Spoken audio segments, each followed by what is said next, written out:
인연 따라 잠시 생겼다가 사라질 뿐이어서 실체가 없다. 모두가 하나의 공, 즉 인연 따라 잠시 생겼다가 사라질 뿐이어서 실체가 없다. 존재하는 모든 것은 공이다. 세밀함도 공이요 거침도 공인 줄을 알면 거기에 어디에 치우침이 있겠는가. 사랑과 미움, 성실과 게으름, 분노와 자비, 불안과 평화, 기쁨과 슬픔, 충만과 초라함, 잘남과 못남, 아름다움과 추함, 어둠과 이름, 강함과 약함, 성공과 실패, 젊음과 늙음, 생과 사. 그 모두가 다만 공할 뿐임을 알면 거기 어디에 하나는 택하고 다른 하나는 버리려고 하는 집착과 괴로움이 있겠는가. 그 모든 삶의 파도가 거칠게 혹은 잔잔하게, 따뜻하게 혹은 차갑게 조금씩 또는 한꺼번에 몰려온다 한들 그 모두가 다만 바다일 뿐인 것을, 그 무한의 바다가 끊임없이 일렁거리고 춤추는 속에서 우리는 다만 배우고 성장하고 나누고 감사할 뿐인 것을. 천상 천하 유아 독존, 하늘 위 하늘 아래에서 오직 내가 홀로 존귀하다. 사람들의 입에 자주 오르내리는 이 말은 석가모니가 어머니 뱃속에서 태어나자마자 외쳤다는 탄생의 노래다. 중국 선종사서 중의 하나인 전등록에는 다음과 같이 기록하고 있다. 석가모니 불이 태어나자마자 한 손은 하늘을, 한 손은 땅을 가리키고 사방으로 7걸음을 걸으며 사방을 둘러보며 하늘 위와 하늘 아래 오직 내가 홀로 존귀하다고 말하였다. 물론 이때의 나는 석가모니 자신만을 가리키는 것이 아니라 세상에 있는 모든 개개의 존재를 가리키는 말로서 모든 생명의 존엄성과 인간의 존귀한 실존성을 상징한다. 석가모니가 이 땅에 온 뜻은 바로 이를 깨우쳐 주어 고통 속에서 헤매는 중생을 구제하고 인간 본래의 성품인 참나를 실현할 수 있도록 하기 위함이라는 것이다. 나는 이때의 나를 조금 다르게 해석해 보고 싶다. 모든 생명의 존엄성이니 인간의 존귀한 실존성이니 등과 같은 교훈적이고도 상징적인 의미보다는 보다 구체적이고 실제적인 뜻을 찾아보고 싶은 것이다. 그렇다면 이때의 나는 무엇일까? 내게는 문자나 메일, 전화, 방문 등 여러 경로를 통하여 마음의 고통과 괴로움을 상담해 오는 사람들이 참 많다. 그들은 내게 이렇게 말한다. 선생님, 저는 사람들을 만나면 항상 긴장하고 경직되어 쩔쩔매게 되는데 초라한 저를 목격할 때면 뭔가 마음이 몹시 우울해져요.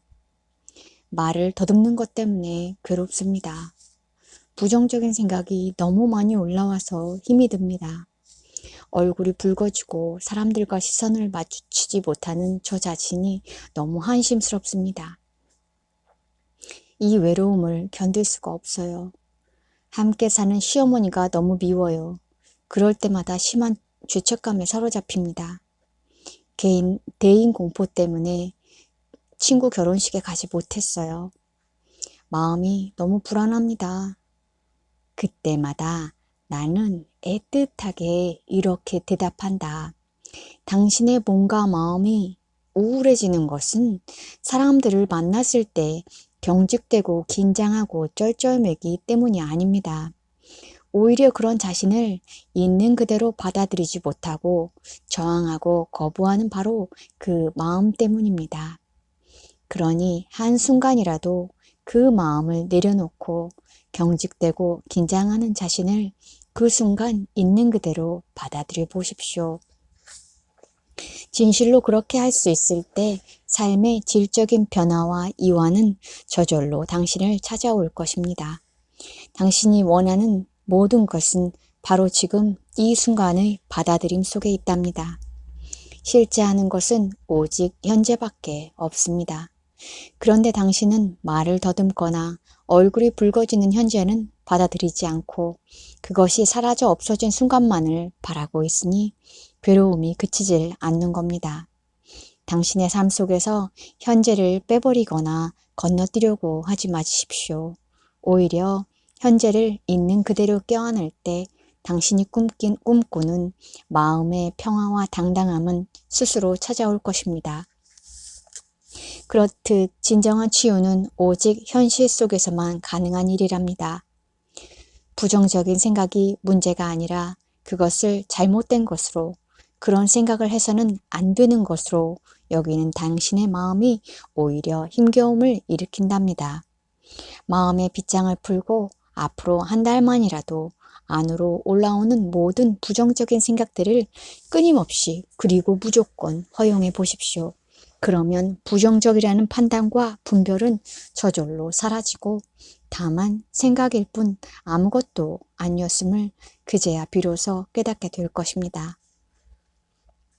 누구든 미워하지 않고 오직 사랑하고 용서하며 살아야 한다는 내면의 요구가 그런 죄책감을 불러일으킨답니다. 아니요, 미워할 수 있다는 것은 건강하다는 것입니다. 미움도 하나의 소중한 생명 에너지인데 그것을 억압하면 진정한 사랑도 할 수 없게 됩니다. 지금 당신의 마음 안에서 올라오는 미움을 밀어내려 하거나 사랑으로 바꾸려고 하지 말고 온전히 받아들이고 있는 그대로 경험해 보십시오. 그러면 그 미움은 뜻밖에도 당신을 사랑으로 인도할 것입니다. 대인공포 때문에 친구의 결혼식에 가지 못하는 자신을, 그럴 수밖에 없었던 자신을 따뜻이 품어줄 수는 없는지요.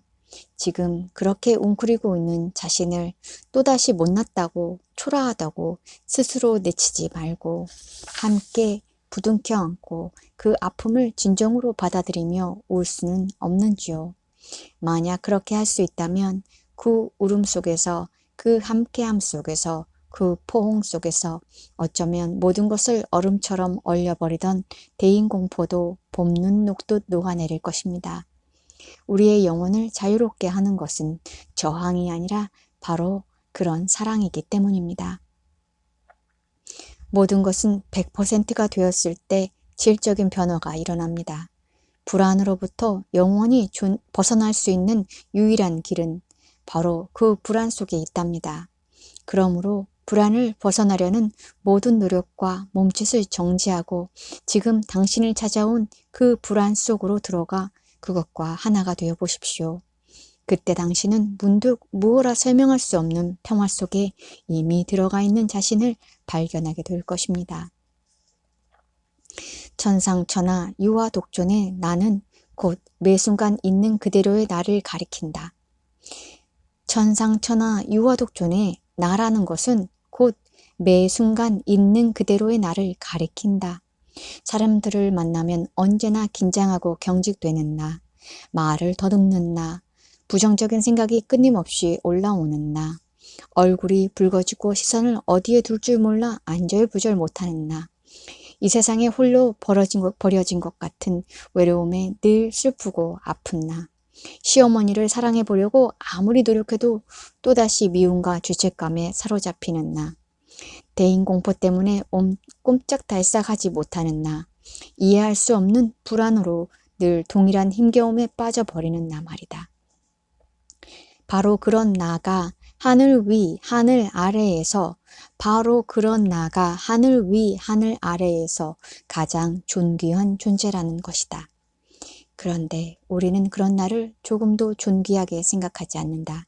오히려 할 수만 있다면 그런 나를 완전히 부정하고 전혀 다른 존재가 되고 싶어 한다.